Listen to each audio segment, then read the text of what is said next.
সরকার পদত্যাগের এক দফা দাবিতে বৈষম্য বিরোধী ছাত্র আন্দোলনের অসহযোগ। সারা দেশে বিক্ষোভ ও গণসমাবেশের ডাক, বিভিন্ন স্থানে আলোর মিছিল। শিক্ষা প্রতিষ্ঠানগুলোতে আবারও স্বাভাবিক কার্যক্রম শুরুর দিক নির্দেশনা প্রধানমন্ত্রীর। বিশ্ববিদ্যালয় উপাচার্য ও কলেজের অধ্যক্ষদের সঙ্গে মতবিনিময়। প্রধানমন্ত্রী মনে করলে দায়িত্ব থেকে সরে দাঁড়াতে রাজি স্বরাষ্ট্রমন্ত্রী। বললেন, শিক্ষার্থীদের কর্মসূচি চলে গেছে রাজনৈতিক আন্দোলনে, আলোচনায় বসার পরামর্শ।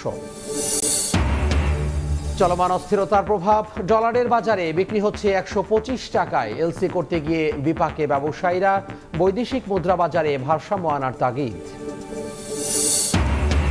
এবং হামাস প্রধান হত্যাকাণ্ড নিয়ে নতুন তথ্য, বোমার আঘাতে নয় রকেট হামলায় নিহত হন ইসমাইল হানিয়া।